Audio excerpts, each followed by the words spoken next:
The first time buyers webinar. Welcome in. Welcome. So today's special edition, we're going to go through the whole buying process from beginning to end. That way, when it's time for you to buy your next home, you're super educated and you have all the information needed.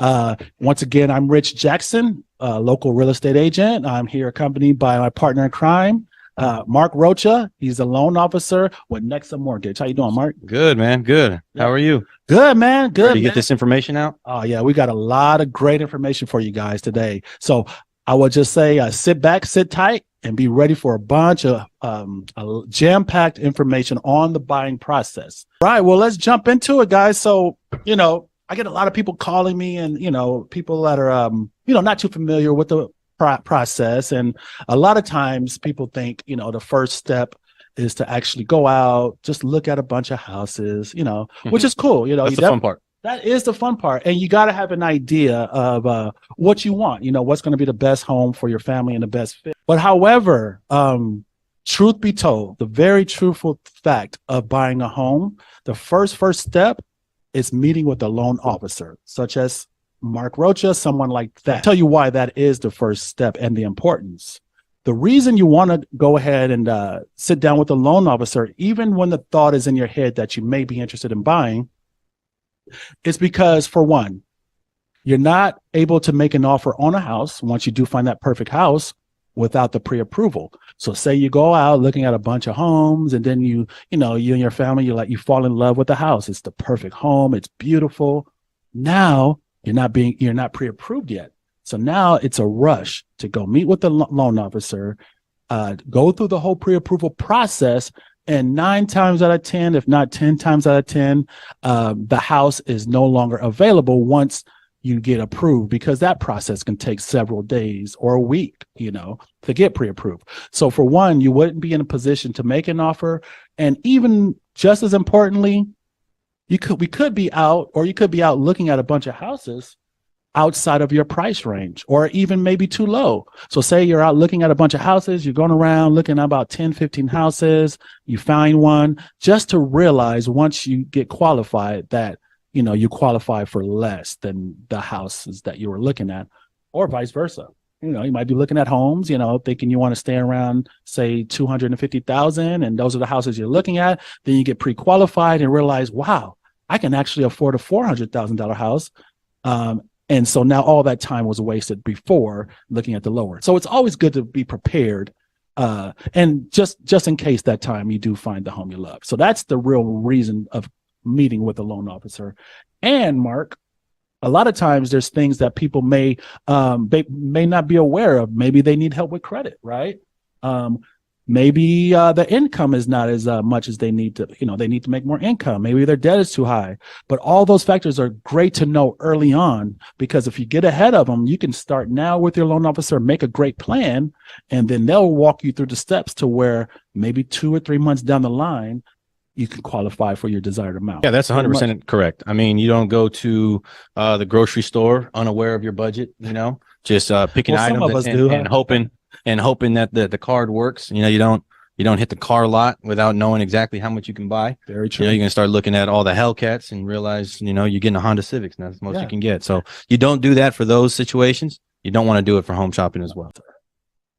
Absolutely. All right. So when we are looking and talking about a mortgage pre-approval, what we're talking about is getting you qualified to purchase a home.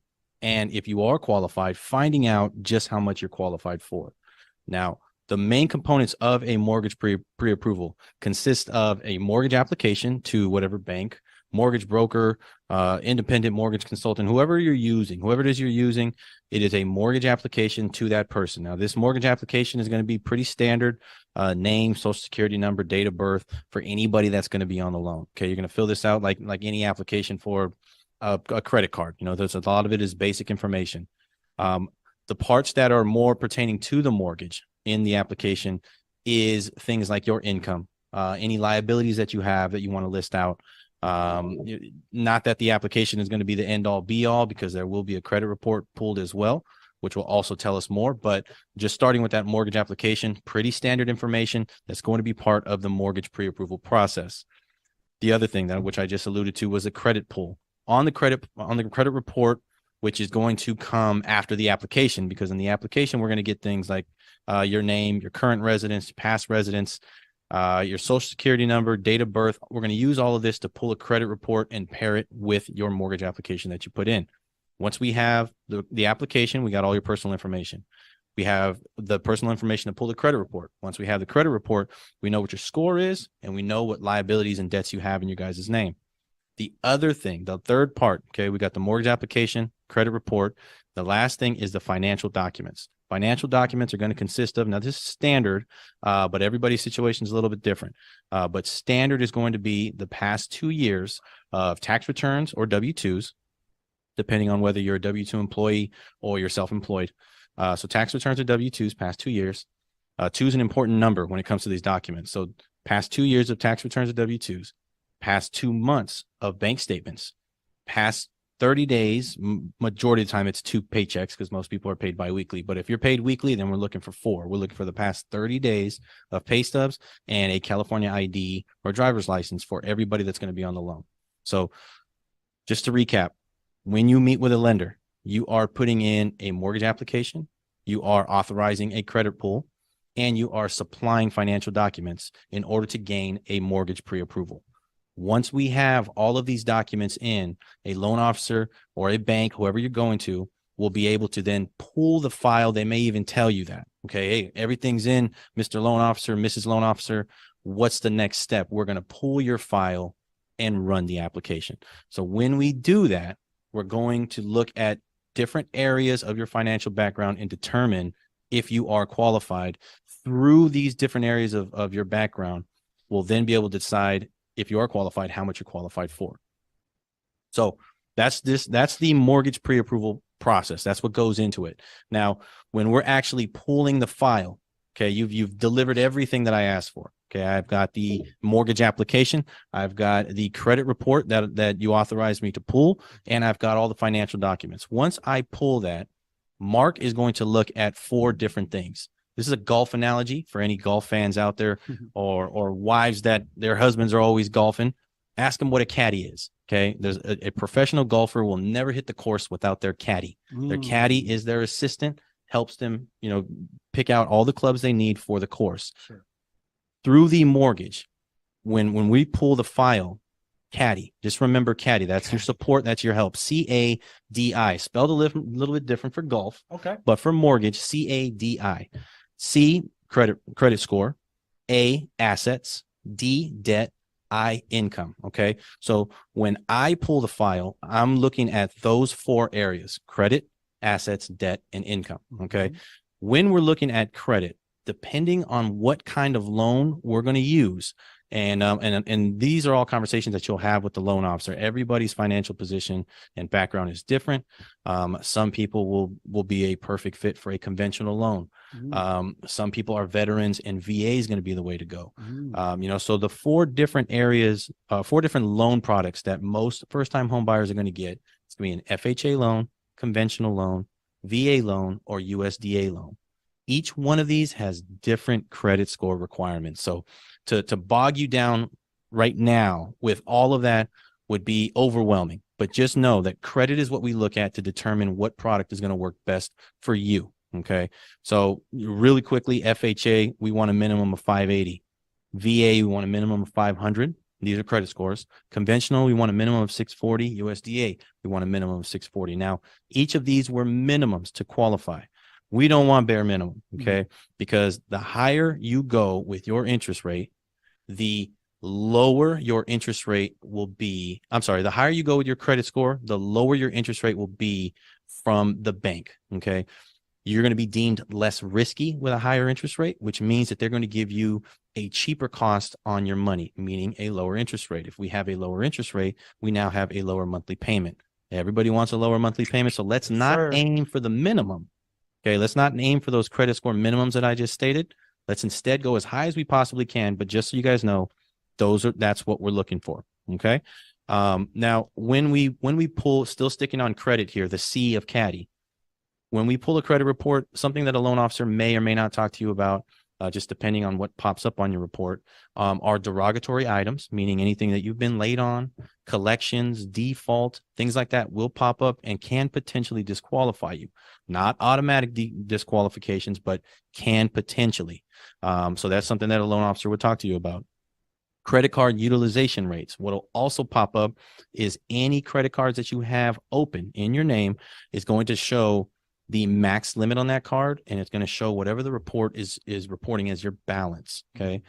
Now we're going to look at that number, and if that card allows you $6,000 in credit and we're sitting at $5,000 balance, okay, that is a large portion of that card being used. There's more balance on it than there is room for you to charge more. That is not a good thing for your credit report. That's not a good thing for your credit score. Okay. So these are areas that we're going to look at to fulfill that C of Caddy, that credit portion. All right. Moving on to A, assets. Assets are what we look at when we're determining whether or not you're going to have enough funds to close the deal.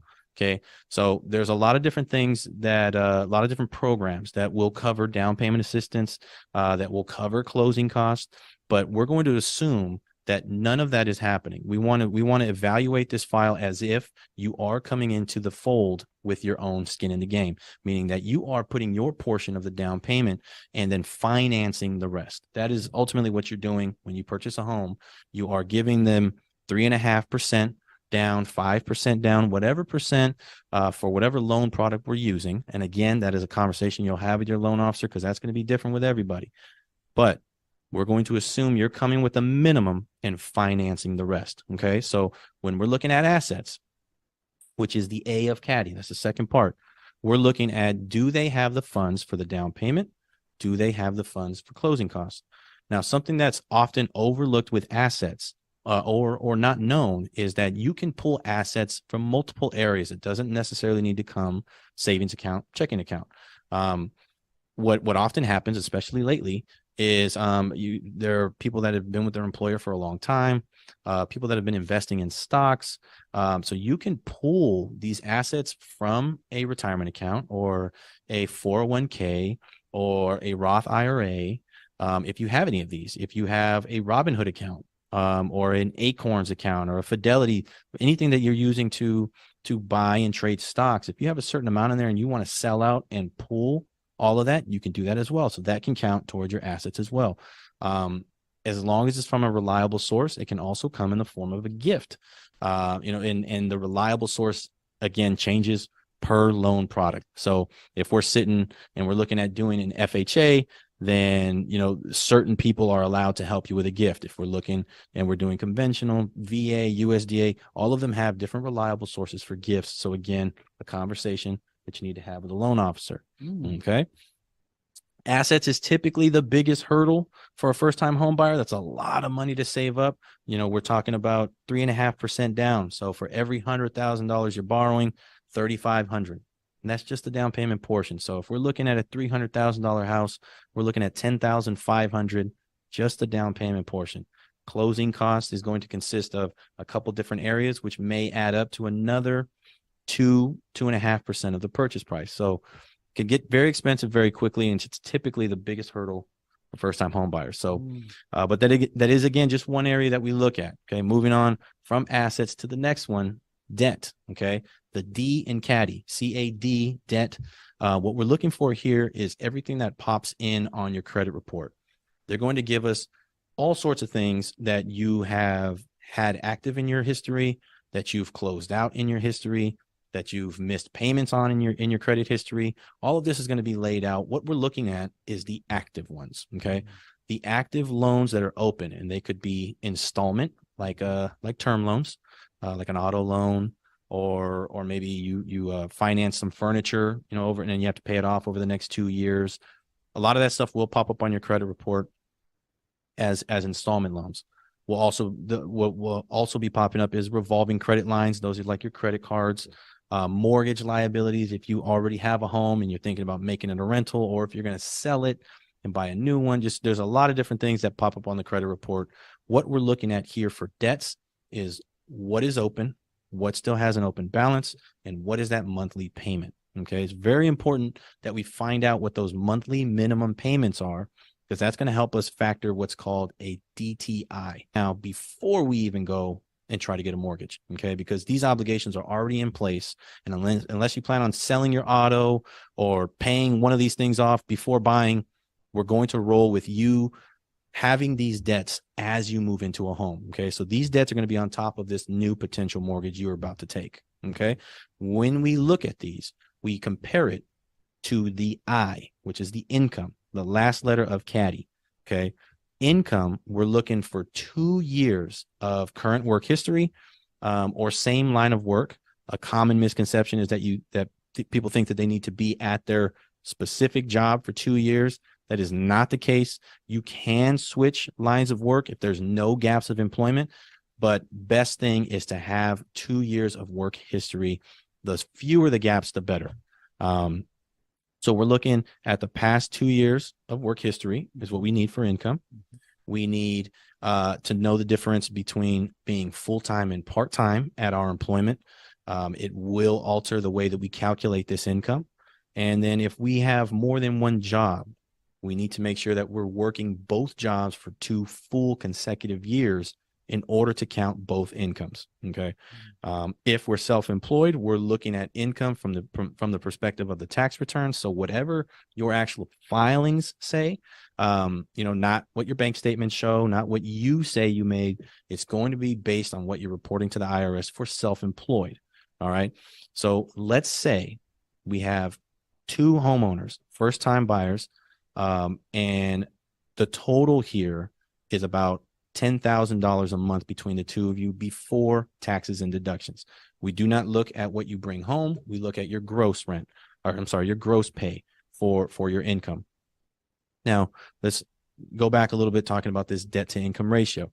If we're looking at $10,000 a month from one family, the 2 incomes currently carry about $1,500 a month in debt that's from their credit report, not even talking about the mortgage that they're looking at taking. We have 10,000 coming in. We got 15,000 a month in auto loans and credit cards and everything like that. That sounds like you have a healthy spread there to take on a mortgage. But when we do this DTI calculation, we take 50% of what you're bringing in gross. So for easy math, let's say you guys are bringing in $10,000 a month before taxes. We cannot go over 50% of that with all of our monthly obligations plus this new potential mortgage. So that 10,000 drops down to 5,000.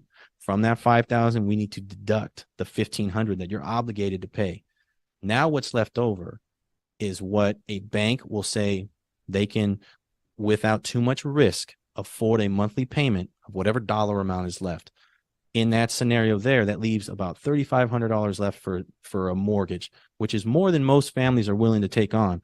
But all that means is that on paper, you're qualified to go higher, but you need to speak amongst yourselves and your realtor and your loan officer and decide what your preference is. If you don't want to go over 25, but you're qualified to take a $3,500 mortgage, you don't necessarily need to, but just know that you are qualified, and congratulations on that, because that is one of the hardest things. Yeah. Is coming in and speaking to somebody and just anticipating hearing no.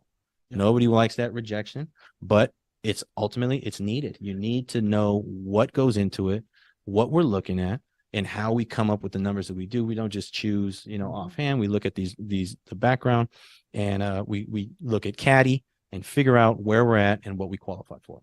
And then it's never a no, really, Mark. It's really just a not Right. now. You may not qualify now, but knowing ahead of time, now you could develop a plan with your loan officer, make a plan to, work on whatever's needed, and, have a goal time, like maybe 5-6 months from now, everything will be ready to go. So without knowing where you are today, it's going to be hard to figure out what you need to do to qualify for your next home. So Absolutely. So once a loan officer goes through that, okay, I've explained what a pre-approval process is. I've explained what it is that we look at. Let's say you pass both of these and a plan is not needed. You guys look like you're ready to go now. What's going to end up happening is you're going to get a pre-approval letter. Congratulations is the intro on this letter. And then there's a breakdown of what your max purchase price is, what your max loan amount will be, what type of loan you're going to be taking, the amount of years we're expected to do, which is traditionally a 30-year mortgage. A lot of the details are going to be on this application letter. Now, at least for me, what I like to do is include the home buyers, the newly pre-approved home buyers that are about to start shopping, start the fun part with Rich. I like to include them on the email as well as a realtor that they're using with that letter attached so that everybody's on the same page. At this point, when you get that letter, like I said, the intro of that letter and the body of the email is going to be all congratulatory because you guys have done everything you needed to do to put yourself in a position that you're now eligible to buy at whatever dollar amount is on that letter. At this point, you are pre-approved, and kind of like Rich mentioned about the credit report, you do have a certain amount of time before we have to pull credit because they want to make sure that you didn't get pre-approved and then go run and do some of these things that I'm about to go over here. So at that point, when you're pre-approved, there are some do's, there are some don'ts. These are very, very important. Do's are going to keep that number right where it is on that pre-approval letter. The don'ts are going to either decrease that number or remove you from eligibility altogether. Okay. So very important part here to listen to. When you are pre-approved and you receive that letter, your realtor's on the same page. He's sending you homes. You guys are locking in schedules to go view homes. What you want to continue to do is make all of your monthly payments on time. In that scenario, we had $1,500 worth of monthly obligations. There's no mortgage yet because you're shopping. Make sure that $1,500 worth of monthly obligations are paid on time every single month while we're shopping. What could happen is a late, which will significantly drop our credit score, which will significantly increase our interest rate, which will significantly decrease the amount of home we're eligible to buy. We don't want that. So pay your bills on time. 2, manage and pay down any excess debt. This is a conversation you're going to have with loan officers. They're going to say, hey, man, your credit score is qualifiable. You are pre-approved for $400,000. We can go up to $425 if and only if we pay down this Discover card that is pretty close to maxed out. Okay. So if that's something we want to work on while we're shopping at the same time, that's going to help increase your buying power. So that's another do. Manage and pay down bills if that's part of a plan. Again, everybody is different. Some people may be debt free, and I'm this does not apply to them. Last do is to contact anybody involved in the transaction, with this portion specifically your loan officer, about any major withdrawals or deposits going into your account. Anything that has to do with money in or money out is going to be what's called sourced and seasoned. What that means is that any large transactions coming in, deposits in the form of a check, cashier's check, cash coming into your account that you intend on using for your home buy, they're going to question it once we get into contract. We're going to go into that later once escrow is open. That's going to be at a later step, and we'll talk more about what I'm alluding to here. Any large amount of funds that are withdrawn could put us in an area where we no longer have the funds for the down payment and closing costs. So again, contact your loan officer. This is something that you need to do. Contact your loan officer for any withdrawal or deposits while you're pre-approved and shopping. Okay. Couple don'ts, big don'ts. Do not take out new debt. Okay. Do not go apply for a new credit card for 20% off at Target. Do not go refinance your auto loan or trade in your auto loan and increase your monthly auto loan payment. Can I buy a car? Absolutely not. You can buy it as a congratulations after you close on your home, but do not go take out new lines of debt. Okay. Do not miss any payments, because again, missed payments can mean a derogatory remark on your credit score, which would drop your credit score, which drops or increases your interest rate. We don't want to go down that road. Do not co-sign on any new loans for any family members, friends, co-workers. It's up to your own personal discretion on whether you want to co-sign for anybody at all, but definitely do not do it while you're pre-approved for a mortgage. And the last one, very big one, you would think that this is kind of common sense here, but it's worth noting because it does happen. Do not intentionally quit or change jobs. If we do that, even if it's for the same line of work, what tends to happen is we get into a scenario where we have no pay stub to show what we're making from the new place of business because we just started. And, we don't pay until the third week of you being here. Well, we need to close in 30 days. If there's a point where now we can no longer show that we have income coming in, even though you do have work and you are showing up daily, we have to deliver something. And again, we'll go through this in escrow. We have to deliver something to our underwriters. And if we're quitting, changing jobs, or our incomes are going up and down, it's going to make it, one, very difficult, or two, disqualify us altogether. So don't take out new debt. Don't miss any payments. Don't co-sign any loans, and do not change jobs. 100%. And it's good. And once you're pre-qualified, you know exactly what you're qualified for. You're going to know how much your monthly payments are. And it doesn't mean you need to rush out and hurry up and buy a house. That pre-approval letter, guys, once you get pre-approved, you got at least 90 days to go search for a home. Even longer, really. I mean, if long as nothing's changing your credit, even after the 90 days, if there's nothing changing your credit or your situation, you just get a renewed approval letter. So it's always good in the beginning. So with that said, we're going to go into the first step of the process. Like I mentioned, getting pre-approved by the loan officer. And once you get the golden ticket from Mark, which is the pre-approval letter, that's when the games begin, guys. And that's when the fun starts and the home shopping starts. And that's where I come in the picture, an agent like myself. So now that we know, based on your pre-approval letter, we got a price qualification point. You know, you may say you're pre-approved to 400,000. So as an agent, my job is to listen to what type of house you're looking for, the criteria, how many bedrooms, all that stuff. And my job is to find those properties and email them to you, you know, as you're also probably looking through Zillow and all these other sites and Redfin and things like that. Our job is also to assist and help find you those perfect houses that fit your criteria.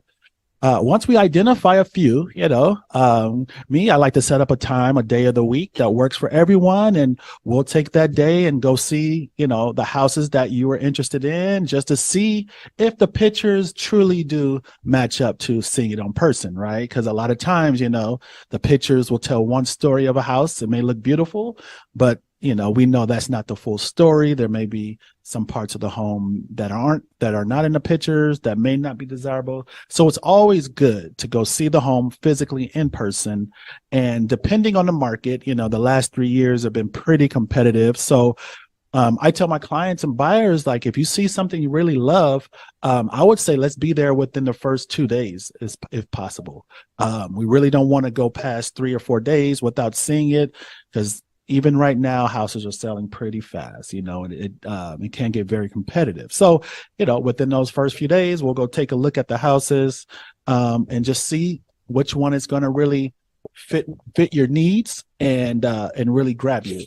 And I always know in the past, I always tell families this, that it's something about it. Once you find that home, you know, we could see 10 houses, but then as soon as we see the one that's for you, you usually know pretty quick. You know, you get the feel of the home.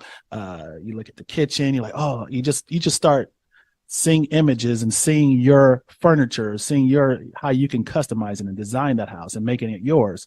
That's when you know. And if everything feels good, that's when we discuss making an offer for that house. Now, once we make an offer, there's a few things that we're going to discuss prior to making the offer. Of course, as an agent, I'm going to connect with the listing agent to get as much information about what other offers they may have for that house. And in addition to more details about the house that's not shown online and in the notes. So, you know, there may be some circumstances about the home that's really important, and we should all be aware. And my job is to relay that to you, to let you know the full story as far as I know about the property. And then we just simply discuss, you know, the price that we'd like to offer for the house, something that's going to be a good price that gives us a good chance of winning the bid, because a lot of times we're competing with other buyers for the same house. So price is very important. Also, too, the time of closing is usually standard 30 days or less. So 30-day close. We can do 45 if for some situations, if the sellers need more time in the house. So that's another thing. There's times to where the owners still live in the home and they may need another, couple weeks or a longer escrow. And we just kind of accommodate that if we can. So We figured out the price, a good price, the closing time, and this is important too, the earnest money deposit. Now, you probably haven't heard of that phrase or that term. It's also called EMD. And basically all that is, guys, the earnest money deposit is just a small portion of your down payment and closing costs. And it's typically about 1% of the offer amount.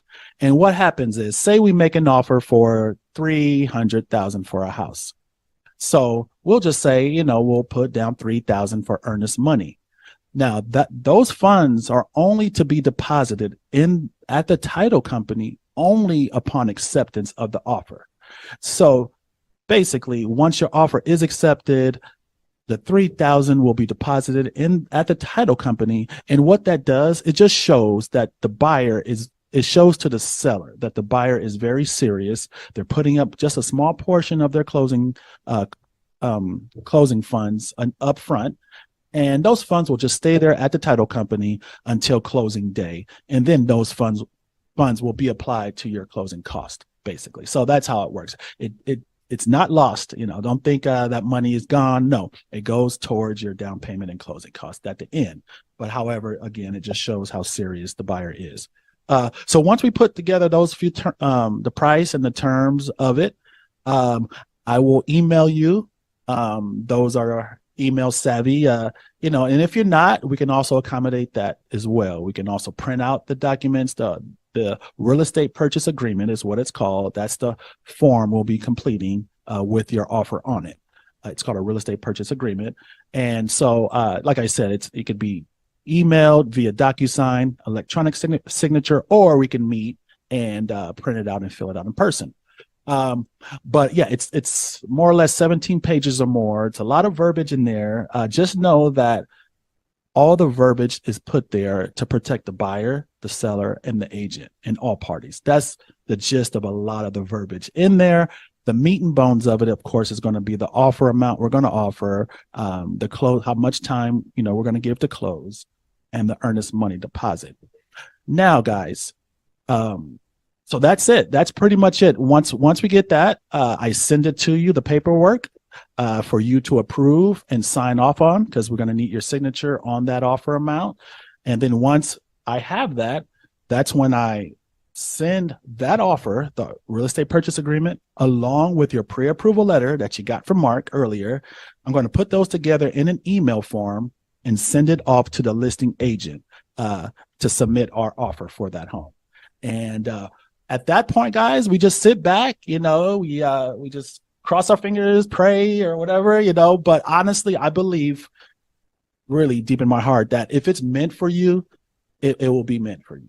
And if for some reason, they have a higher offer, we just keep looking and find the one that is meant for you. There may be some reason. That's what I believe. So I don't want people, sometimes it could be tough, you go for the house you want, but, with a lot of negotiations, we try to make the best offer so you do win that bid and get the home. That's what we're going for. Now, I guess, once that process is completed, we wait a couple of days. The agent will let me know if the offer is accepted. And, I love the calls when we get and they say, congratulations, Rich, or, your client's offer has been accepted for 123 Main Street. Right when I hear that, I'm super excited. The very next thing I'm doing is hanging up the phone with the agent and calling you right away. Hey, we won the bid. Congratulations. Our offer was accepted. And we're going to open up what is called escrow. And basically, guys, it's good to celebrate then, but we are just getting started now. After seeing the homes and you finding the home you really love, we made the offer already with the letter. Now we're accepted, and now we're going to go into what is called escrow. Escrow is just a period of time to process the sale of the house. So that's the period of time where a lot of, it's really a lot of investigative process going on in that part of that 30 days. We're finding out it's all about the home. We're doing inspections. We're looking at the preliminary report, just getting all the information about this specific house. If it's in an earthquake zone, or if it's in a flood zone, a fire hazard zone. I mean, we're going to know everything about this house prior to signing at the dotted line at the end and getting the keys.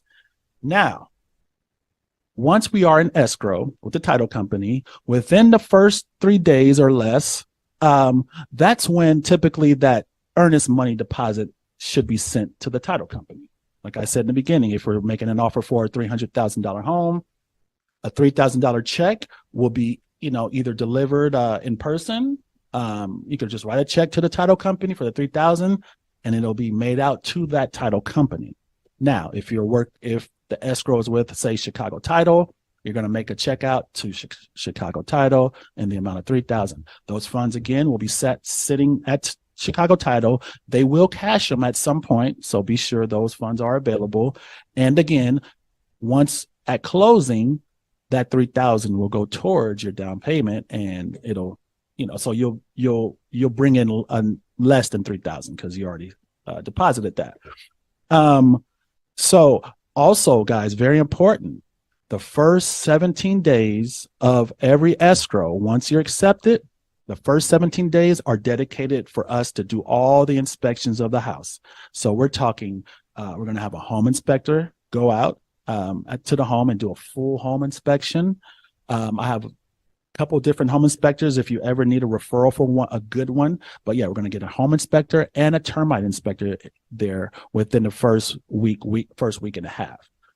Because we really need to know what's going on with the house. It looks beautiful, but we don't know everything about it. We're going to, and what they do is they check everything from the roof to the subfloor under the house and everything in between. So everything gets fully inspected very thoroughly, not only by the home inspector, but again, by the termite inspector. Okay. So those inspections are buyer's expense. So just keep in mind, if, once you decide to buy a home, you're going to have to, need a little funds as well left over for your home inspection. Now, those could range between maybe $300 to $500 for a full home inspection and termite inspection, right? But it's so worth it, guys, so worth it, because you're going to get a full-blown report. Some of these reports can go 50 pages or so at sometimes, but we're going to know every single thing wrong with the home and the good things about the house, right? So we're going to uncover a lot. The termite inspector as well, he's going to go out, not only check for termites, termite inspectors are also checking for items that could lead to termites down the road, right? So termite inspectors go under the home. If they notice any leaks, if they notice anything funny going on, if the foundation looks a little funny, the termite inspector would even call those out. So again, we're getting many eyes on the house to make sure that it's going to be solid and well kept. Also, too, within that very first week of the escrow, we're excited. The offer is accepted, say a Monday. Usually by Tuesday, you will probably be on the phone with Mark, the lender, or a loan officer. Because really quickly, that first week, the appraisal will be ordered. So that's where your loan officer will come in and they will get that appraisal ordered. I want to talk a little bit about that appraisal, and that's a fee as well. So the first week, acceptance, earnest money within the first 3 days, okay? And those funds you already have because that's your down payment money. Just a portion of it's going to be sitting, and then appraisal will be ordered from your lender. Right. Yeah. So when escrow is opened, I want you guys to understand that you as the home buyer are going to become the most popular person you've ever been to quite a wide range of people. Your realtor will be reaching out to you. Your loan officer will be reaching out to you. The inspectors that you have going out there to view this home that you're looking at purchasing will be reaching out to you. Title companies will be reaching out to you. Everybody is going to be coming at you, and it can be overwhelming. But just try your very best to listen and break down exactly what each party wants, and understand that each party is a different arm of this transaction. So as much and as convenient as it would be for all of us to be on the same page, it just is not the case. So if kind of like what Rich was bringing up, the appraisal, that is definitely something that we need on the lending side, because the bank wants to know what the value of the home is worth that they're lending money on. Okay. And this goes for anybody that lends any money. You lend money to your family, you're going to want to give them $20, but if you know that you know, they're only good for 10, you're not going to want to give them 20 bucks because you know you're only going to get 10 back. So an appraisal is going to be required, you know, by the bank in order to learn the condition of the home, the value of the home, and whether or not any repairs are going to be requested or needed or anything concerning. Okay. And this is strictly for the financing condition. Okay. Which is why Rich said that the lender would be taking care of it, because since we are the financing arm of this transaction, we have our conditions that need to be met. And that is an appraisal report by a third party individual that goes out there and evaluates your home and determines its value, determines its condition level, and determines whether or not it qualifies for whatever type of funding we're trying to get. That is, again, on the financing arm. Like I said, you're going to be the most popular person to quite a few people here. You might confuse the appraisal with the home inspection. That is something completely different. That is your report. The appraisal is my report. You have access to both of them because you are paying for them. So they are both your report as far as possession, but as far as who they go to, the appraisal report goes to the lender or the bank, whoever you're using. The inspection report is going to go to you and your realtor to determine on your own, okay, your appraiser said it's good, but I have my own concerns because of the home inspector. So even if we order an appraisal, which happens as quickly as possible because they are not the quickest to get out there. And when they inspect the home, they also require a little bit of time to write the report up before they get it back to us. So we want to do these things as quickly as possible because, again, like Rich said, we have a time parameter for our due diligence, and we want to make sure that you get all of the information you can within that time frame so you can decide, you know what, this home looked a lot better when we walked through. When we started tearing some of the makeup off here, it doesn't quite look like when we first met, you know? So, and there's nothing wrong with that. There's nothing wrong with that. We want to make sure we do these things in a timely fashion so that we have all the information available to us to make the decision whether to move forward or to back out of this deal and maybe go and start shopping again. So that appraisal is ordered for the lending arm. Again, you, the realtor, and the inspector will be something completely different and is not needed on my end. I will not be asking for the report of a home inspection. That is not something that the lending side will do. And again, I can't stress this enough because any first-time home buyer goes through it, and I talk to them, and I always do surveys with them after, and they always tell me how overwhelming it is to get an email or phone calls from title stating that they need to wire funds or bring in the EMD. And then they get emails and phone calls from me saying, hey, I need updated pay stubs and we need to order this appraisal. And then they get the home inspector, hey, when can I schedule? And there's a lot that's going to be coming out, a lot going to be coming to you. Understand that everybody is different and you are the main act in this 30-day, what hopefully is not a circus, but you are the main act, and we are coming to you because you are the decision maker. This is your house. But just understand that the appraisal is something separate for the financing arm, and we tried to get that ordered as quick as possible so you have your information in early enough time to make your decision whether or not to go forward with it. 100%. And again, a lot of this, the bulk of this, guys, you know, that first week is going to be a little bit kind of crazy, a little bit, lot busier, but just know that it does slow down. Things start falling in place once everything is underway. Once the appraiser is scheduled, the home inspector, all that, then it does slow down. Now back to the home inspection report, right? So we had the home inspector go out there. They uncovered a lot of things, everything about the home. The termite inspector went out there. He uncovered everything about the home. Now, what we do now, once those inspections are completed, you know, we wait a couple days, a day or so for the reports to come in. Okay. So once we do receive the home inspection report, which you will get a full copy of that as well, and a termite inspection report, we'll get together, whether it's via phone or we meet in person, and we just go over the reports. And this is the time where we go over the main concerns, you know, you as a buyer and me as well, things that I may suggest as well that I would say, hey, this is a concern. We want to ask the seller to fix this or give a credit. So once we review everything on these reports, guys, we're going to figure out, you know, we're going to make an itemized list, and we're going to fill out a form called the request for repair.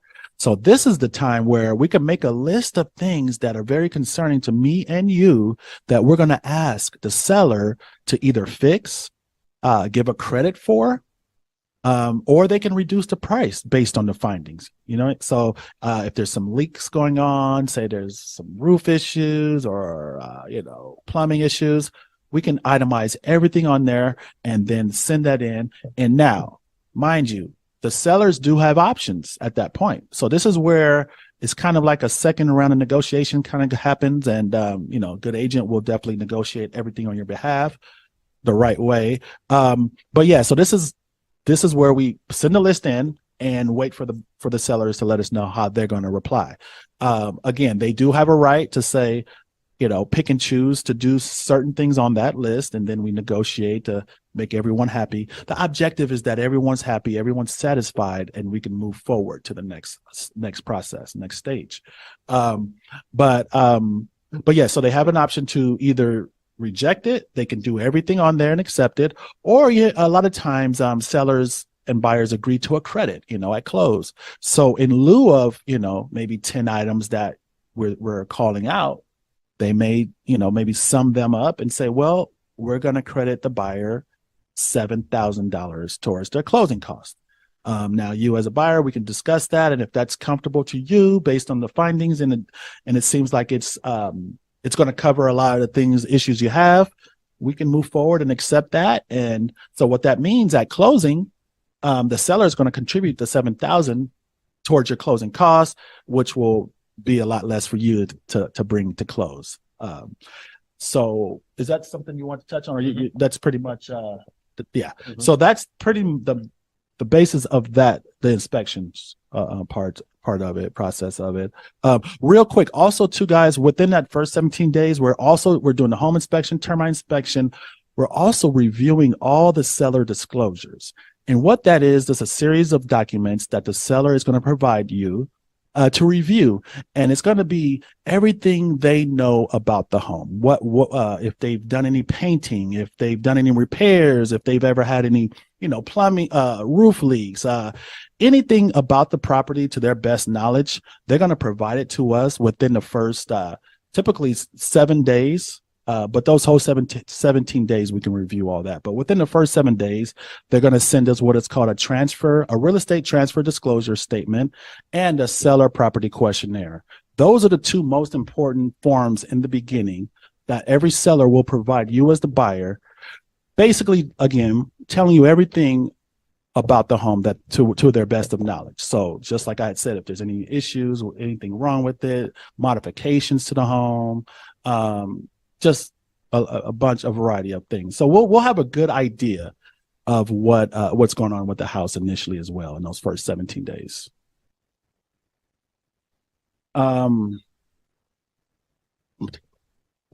Yeah. All right. Go on my escrow part. Huh? Want to go on my escrow Sure. part? Your what? Escrow part? Go ahead. Yeah. Okay. So, yeah. So CD, the two letters C and D is an acronym for, or just an abbreviation for, closing disclosure. Anytime that you go into a mortgage transaction, you're going to get in the very beginning some initial disclosures separate from the disclosures that the sellers have for, on the realtor side. You're going to get some initial disclosures all regarding your loan and any lending disclosures that we need to give to you. Mm-hmm. Part of that initial disclosure is going to have a loan estimate. On the loan estimate, it's going to break down the terms and the financing that you're looking to take on this new mortgage. Now, as we get closer to the end and a lot of those conditions that we were talking about get fulfilled and cleared, we're going to be given the okay to send out what's called a closing disclosure. This closing disclosure is an intent to proceed with closing. The numbers may be the same. The numbers may be a little bit different than the loan estimate, but understand that the closing disclosure does not mean that these numbers are final. What we do need to do is have you acknowledge the closing disclosures, review these closing disclosures, and sign them. Once we sign them, it starts what's called a cooling off period. That means that no sooner than 3 days from when we sign, we're able to close. Doesn't mean we have to. But if we don't sign those, we will not start that clock. So Every lender is a little bit different. Every file is a little bit different. It's very, very likely for a closing disclosure to come out 5-6 days into an escrow process. But it's also possible that it comes out on day 20, day 21, 22. But just know that when this closing disclosure comes out, that means for the most part, everything has been reviewed by the bank and we're getting pretty close to clearing this thing to close. Again, once this comes, you're going to see these numbers. The form is going to look very similar to the initial loan estimate. Some of the numbers may be different, but none of these numbers are final. So get with your loan officer. If you need them to go line item by line item and explain what each of these line items mean on this closing disclosure, absolutely do that. They should not be shy or stray away from wanting to do that with you. This is going to have everything that's going to be included in your closing cost broken down on here. Okay. So once this is reviewed and signed, this is your intent to proceed with closing. That gets us one step closer. And once we have the clear to close, as long as it's 3 days past, if you sign a CD on the 14th, you're eligible to close and sign final documents on the 17th. Okay. If we do not sign that, that clock does not start. So once that comes out, you're getting towards the end. But again, don't think that those numbers are final just because it says closing disclosure, because things like repair requests happen. And if the sellers are going to give you $7,000, well, then the numbers are going to look a whole lot different on that closing disclosure. So everything is still eligible for adjustment. There's still room for negotiation. There may be, some fees that are going to be removed or lowered just depending on title. There's a lot that can change throughout this process. So none of these numbers are final until we get the final closing generated package. And that is, again, not until we get that clear to close status. So CD comes out, very important for time sensitive documents. And it's also important because it indicates that we're getting pretty close to closing this thing up. Nice. And last, the finale, the grand finale day, guys, 2 days, about 1 or 2 days prior to the closing day, what we're going to do is go back to the house one last time. And this is called the final walkthrough. So about a day or two before the closing, we're going to get together. We're going to go to the house one last time. And basically all we're looking for right now is just making sure the house is similar condition as it was when we first saw it, as long as there's no new holes in the wall or, just completely destroyed. I mean, usually that's not the case, but it's always good to double check, like a day before closing, to give that green light just to make sure everything's good to go. So once we're done with that, guys, the rest, we're just sitting back.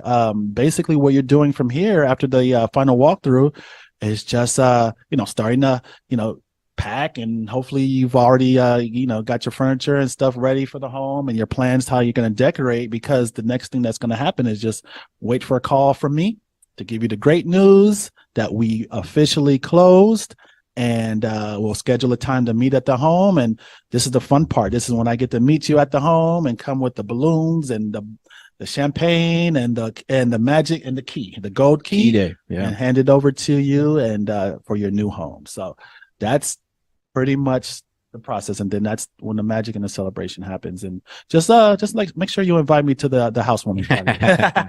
I'll bring a great bottle of wine. But yeah, guys, that's pretty much it. And then boom, new house. Congratulations, you made it. And that's it. It's a beautiful thing once that happens. Absolutely. Yeah. So any closing remarks? Yeah. One last thing too is it's totally up to you as the home buyer. Majority of these processes are handled electronically. So a lot of the stuff like submitting the offer, getting your inspection report, paying for the appraisal, signing initial disclosures on my end, a lot of that will be electronically. As long as you guys are okay with that, it does speed things up. If we wet sign, then the entire process has to be wet signed, at least on my end. So it does speed things up to do things electronically. However, before we get to that key day when you're signing the final closing package, that right there, that appointment will be with a notary in person. So you will have to be physically in person. If you're out of the state, you can have a notary somewhere local to your area that you're at. And what they'll have to do is they'll have to overnight your signed portion of the documents to title. So that may cause a slight delay there. If you're out of the country, you need to get to a U.S. embassy in order to have a notary there to sign this is a legal, mortgage transaction. So this is a federal transaction. So the final documents will be in person, wet signed with a notary. Right. But majority of it will be electronically signed. Sure. So. And that happens again a couple of days before closing, Correct. 2 or 3 days. Correct. You'll meet, exactly. All the loan documents and right around the time we do the final walkthrough. Sometimes we do it on the same day. You can sign documents in the morning, and then we do the final walkthrough in the afternoon. Make sure everything's good to go, and we sit back for the closing. You know what? Another quick thing I always get to at that signing. You go there. A lot of times I get asked, "Hey, what do I need to bring?" You need your ID, and you need a pen. That's it, really. Now, at this point, all you've given is in any inspection appraisal costs and your EMD. You have not given the full down payment yet. When you go to sign in person, you're going to get instructions for the remaining balance. Based on whatever title company that we're using here or the sellers choose, they're going to have a couple different ways for you to pay that remaining balance. After you sign, best practice is to go straight to the bank and wire it, straight to the bank and get a cashier's check and take it to title. But that will be the remainder, because again, the EMD is just a portion of what your down payment is. That remaining balance, you do not need to take to the signing. You will find out what that is in signing, or you can find out ahead of time from me, from the title company. You can find out ahead of time, but nobody at the notary is expecting you to take it there unless you're notarizing it at the title company. Then 2 birds, 1 stone. Notarize the paperwork, go right across the hall, deliver the check. Done deal. You're done. You go about your business and just sit back and wait for that great call with the congratulations attached to it, and woo, we did it. That's it. Oh man, well that's it, guys. I don't know if you have. I appreciate you guys joining us and taking time. Hopefully, this was super helpful. We tried to be as detailed as possible, but hey, our phone lines are always open. Social media is always open. You can find us anywhere. We love questions. If you got any additional questions, contact Mark, contact me. We can answer anything else further there, guys. And yeah, absolutely. You can reach me at 559-301-0833 or on Instagram, or Instagram is M Rocha Home Loans. And Facebook is Mark Rocha Mortgage Loan Originator. So, well, you might as well get my number, 559-721-4313. I'm on social media, Real Estate Rich Jackson. You can find me everywhere on there. Also, guys, we do a little podcast called The Heat Speakers, so you may want to check out some of those episodes, because it's a lot of great content. And in some of those episodes, we also touch on the process, so I'm sure you'll learn a lot from those. But thanks for joining us, guys. Hopefully this was helpful. Yeah. Hopefully. You guys be blessed and go find the new home. We'll be hearing from you soon. Take care. Bye. Yeah.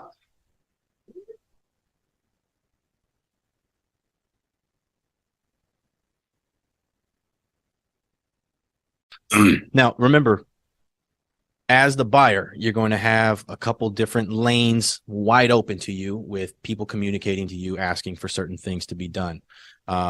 He spoke about inspections, and you're going to be on the phone with him with disclosures and things like that with your realtor and your home inspectors.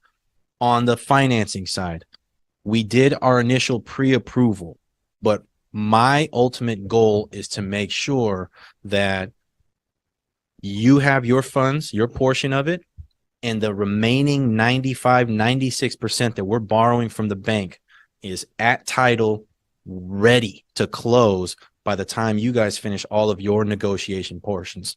So in order to do that, we have to go into what's called underwriting. All the documents that I collected from you in the beginning, everything that I ran through and underwrote on my own, stating that, you know what, based on what I see, we can afford this home. What I then have to do is deliver all of those documents in this escrow period to the bank that we intend on using to fund the rest of your deal. Because remember, you're only putting 3.5% down. The other 96.5%, you're borrowing and making monthly payments on. That is what your mortgage is, that portion that you're borrowing.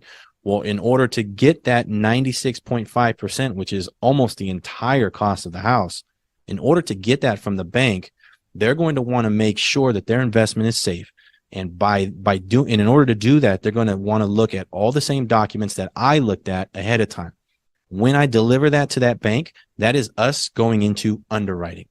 There's people at that bank that are going to go through the files the same way that I did, and they're going to say, yeah, Mr. and Mrs. Home Buyer, they're good to go. They're good to go. Or they're going to say they're approved with conditions. While you're going through this escrow process with inspections and doing due diligence, you're also going through underwriting with your lender. So we will go into underwriting. The plan and what should be happening is that anything that the bank is asking from us in order to secure the funds for this loan, for the most part, we can handle on the back end, some admin stuff, some things we get from the title company. Most of it should not be coming from you, but every once in a while, there will be something that comes up. Hey, there was a large deposit on the bank statement. Can you tell me where this is from? Can we source where this $5,000 came from that's on the bank statement? It says that there's child support that ended in 2020 on the credit report. Can we get the court order that confirms that it did in fact end and they do not still have a child support payment? There's a lot of things that could potentially pop up. Solar, if there's solar on the house, they're going to want documents. So sometimes they will say in underwriting, hey man, Mark, you did a great job. They are approved, but there's a couple documents that we need. So approved with conditions. We will reach out to you in a separate email, completely different than the inspectors, completely different than EMD, which is why I'm preparing you guys for a ton of different people asking for things, because I may need a couple documents to prove or document or to ensure that what we have in our application is actually accurate. Once all of that is cleared, we're going to get what's called the cleared to close, right? And that is on the financing side. So it's very, very possible for us on the financing side for you to deliver all of the documents that are requested within 1, 2, 3 days. We deliver it to the underwriters. They say, Mark, this is exactly what we needed from your home buyers. You are cleared to close. Where do we send the remainder, this 96.5% of this purchase price? What title company do we send it to and let it sit there until everybody is ready to close? That is what is getting the clear to close on the financing side. And then you would just be taking care of any other portions that maybe haven't been taken care of yet. More often than not, getting the clear to close will be last. That's something that will come towards the end, because there's just a lot more underwriting that goes with somebody lending out $350,000, $400,000 to somebody. They're really going to vet it and make sure that all of the T's have been crossed and the I's have been dotted. And by that, I mean the bank is going to make sure that they've got everything that they need from you in order to finance this deal. Mm-hmm. So as you're going through escrow, that is what my involvement with you will be regarding financing and financing only. Like I said, there's going to be a lot of people asking you for things, but just your lender alone is going to be all of the financing issues. Getting that clear to close means, okay, I can shut down this lane. This guy's no longer going to ask me for anything. Let's focus on, whatever my realtor needs from me, whatever the title company needs from me. Because like I said, everybody is going to have different requirements, different documents, and they're all doing their own thing to accomplish one goal, but we all have our own separate things that we need. So as we're going through escrow, that is when you'll hear from me. If we need some additional documentation, some additional proof, or just an explanation from you. It could be very simple stuff. It may not require a lot, or some people with what we call, if there's a lot of hair on the loan, means that we might have 7, 8, 9 different conditions to complete, and that's 7, 8, 9 different things that we'll need your help with. So everybody's situation is a little bit different, and that is what we go through escrow on the financing side. And also, before, I want you to touch on what the CD is issued, but prior, I just want to recap real quick, guys. So just keep in mind, once you're accepted, your offer is accepted, that first 17 days, a lot is going to happen in those days right there. Okay. So again, just to recap, your earnest money is going to be deposited. Your appraisal will be ordered with your lender. The home inspection will be scheduled. So, and just on the home inspection too, guys, just know this: you're more than welcome to go to the home inspection. So, if you can, you do not have to be there. So, say the home inspection is set for Thursday at 2 p.m., but you're at work until 5. No worries, you don't have to be there. Or if you get off a little early, you can always go for a portion of it. But you do not have to be there. The home inspector is still going to be there. He's going to do about 2 or 3 hours, do a full inspection, and email you the findings, the report within a day or two later. The same with the termite inspector. So again, you're going to have the home inspection as well, the termite inspector within those 17 days. We're going to put together a good list of items on that home inspection and termite report that we would like the seller to fix or give credit for. At the same time, you're going to be reviewing all the disclosures from the seller. They're going to be sending us all the papers based on their knowledge of the house. So we should, at this point, guys, within that 17 days, we should have a great, clear picture of the house, what's happening around the surroundings of it. And then once all those check out, we come to a great agreement with the seller on, the repairs requested. They're going to do this, and everyone's happy. Man, that's the bulk of it. Now it's pretty much downhill from there, guys. The magic word is what we look for is an email from the lender that says clear to close. And also, I believe at that time, Mark, that's when the CD is sent out to the buyers to sign. Correct. Yeah. So CD, the 2 letters C and D is an acronym for, or just an abbreviation for closing disclosure. Anytime that you go into a mortgage transaction, you're going to get in the very beginning some initial disclosures separate from the disclosures that the sellers have for, on the realtor side. You're going to get some initial disclosures all regarding your loan and any lending disclosures that we need to give to you. Mm-hmm. Part of that initial disclosure is going to have a loan estimate. On the loan estimate, it's going to break down the terms and the financing that you're looking to take on this new mortgage. Now, as we get closer to the end and a lot of those conditions that we were talking about get fulfilled and cleared, we're going to be given the okay to send out what's called a closing disclosure. This closing disclosure is an intent to proceed with closing. The numbers may be the same. The numbers may be a little bit different than the loan estimate, but understand that the closing disclosure does not mean that these numbers are final. What we do need to do is have you acknowledge the closing disclosures, review these closing disclosures, and sign them. Once we sign them, it starts what's called a cooling off period. That means that no sooner than 3 days from when we sign, we're able to close. Doesn't mean we have to, but if we don't sign those, we will not start that clock. So every lender is a little bit different. Every file is a little bit different. It's very, very likely for a closing disclosure to come out 5-6 days into an escrow process. But it's also possible that it comes out on day 20, day 21, 22. But just know that when this closing disclosure comes out, that means for the most part, everything has been reviewed by the bank and we're getting pretty close to clearing this thing to close. Again, once this comes, you're going to see these numbers. The form is going to look very similar to the initial loan estimate. Some of the numbers may be different, but none of these numbers are final. So get with your loan officer. If you need them to go line item by line item and explain what each of these line items mean on this closing disclosure, absolutely do that. They should not be shy or stray away from wanting to do that with you. This is going to have everything that's going to be included in your closing cost broken down on here. Okay. So once this is reviewed and signed, this is your intent to proceed with closing. That gets us one step closer. And once we have the clear to close, as long as it's 3 days past, if you sign a CD on the 14th, you're eligible to close and sign final documents on the 17th. Okay. If we do not sign that, that clock does not start. So once that comes out, you're getting towards the end. But again, don't think that those numbers are final just because it says closing disclosure, because things like repair requests happen. And if the sellers are going to give you $7,000, well, then the numbers are going to look a whole lot different on that closing disclosure. So everything is still eligible for adjustment.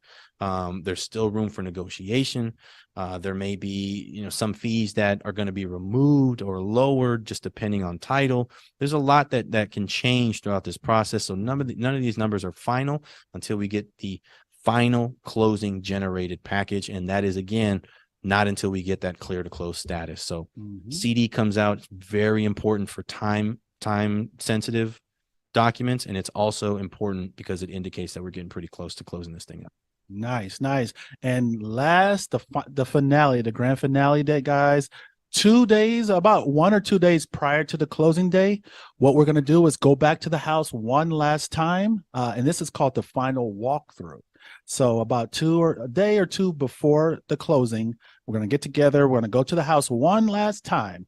And basically all we're looking for right now is just making sure the house is similar condition as it was when we first saw it, as long as there's no new holes in the wall or, just completely destroyed. I mean, usually that's not the case, but it's always good to double check, like a day before closing, to give that green light just to make sure everything's good to go. So once we're done with that, guys, the rest, we're just sitting back. Basically what you're doing from here after the final walkthrough is just, starting to, pack, and hopefully you've already, got your furniture and stuff ready for the home and your plans, how you're going to decorate, because the next thing that's going to happen is just wait for a call from me to give you the great news that we officially closed, and we'll schedule a time to meet at the home. And this is the fun part. This is when I get to meet you at the home and come with the balloons and the champagne and the magic and the key, the gold key day, and hand it over to you and for your new home. So that's pretty much the process. And then that's when the magic and the celebration happens. And just like make sure you invite me to the housewarming party. I'll bring a great bottle of wine. But yeah, guys, that's pretty much it. And then boom, new house. Congratulations, you made it. And that's it. It's a beautiful thing once that happens. Absolutely. Yeah. So One closing remarks? Yeah, one last thing too is it's totally up to you as the home buyer. Majority of these processes are handled electronically. So a lot of the stuff like submitting the offer, getting your inspection report, paying for the appraisal, signing initial disclosures on my end, a lot of that will be electronically. As long as you guys are okay with that, it does speed things up. If we wet sign, then the entire process has to be wet signed, at least on my end. So it does speed things up to do things electronically. However, before we get to that key day when you're signing the final closing package, that right there, that appointment will be with a notary in person. So you will have to be physically in person. If you're out of the state, you can have a notary somewhere local to your area that you're at. And what they'll have to do is they'll have to overnight your signed portion of the documents to title. So that may cause a slight delay there. If you're out of the country, you need to get to a U.S. embassy in order to have a notary there to sign this is a legal, mortgage transaction. So this is a federal transaction. So the final documents will be in person, wet signed with a notary. But majority of it will be electronically signed. So. And that happens again a couple of days before closing, 2 or 3 days. You'll meet, exactly. All the loan documents and right around the time we do the final walkthrough. Sometimes we do it on the same day. You can sign documents in the morning, and then we do the final walkthrough in the afternoon. Make sure everything's good to go, and we sit back for the closing. You know what? Another quick thing I always get to at that signing. You go there. A lot of times I get asked, "Hey, what do I need to bring?" You need your ID, and you need a pen. That's it, really. Now, at this point, all you've given is in any inspection appraisal costs and your EMD. You have not given the full down payment yet. When you go to sign in person, you're going to get instructions for the remaining balance based on whatever title company that we're using here or the sellers choose. They're going to have a couple different ways for you to pay that remaining balance. After you sign, best practice is to go straight to the bank and wire it, straight to the bank and get a cashier's check and take it to title. But that will be the remainder, because again, the EMD is just a portion of what your down payment is. That remaining balance, you do not need to take to the signing. You will find out what that is in signing, or you can find out ahead of time from me, from the title company. You can find out ahead of time, but nobody at the notary is expecting you to take it there unless you're notarizing it at the title company. Mm. Then 2 birds, 1 stone. Notarize the paperwork, go right across the hall, deliver the check, done deal. You're done. You go about your Okay. business and just sit back and wait for that great call with the congratulations That's it. attached to it, and woo, we did it. That's it. Oh man, well that's it, guys. I don't know if you have. I appreciate you guys joining us and taking time. Hopefully, this was super helpful. We tried to be as detailed as possible, but hey, our phone lines are always open. Social media is always open. You can find us anywhere. We love questions. If you got any additional questions, contact Mark, contact me. We can answer anything else further there, guys. And Yeah, absolutely. You can reach me at 559-301-0833 sure. or on Instagram, or Instagram is M Rocha Home Loans. Mhm. And Facebook is Mark Rocha Mortgage Loan Originator. Yeah. So Well, I might as well get my number, Yeah. 559-721-4313. I'm on social media, Real Estate Rich Jackson. You can find me everywhere on there. Also, guys, we do a little podcast called The Heat Speakers. So you may want to check out some of those episodes because it's a lot of great content. Absolutely. And in some of those episodes, we also touch on the process. So I'm sure you'll learn a lot from those. But thanks for joining us, guys. Hopefully this was helpful. yeah, hopefully You guys be blessed and go find a new home. we'll be hearing from you soon.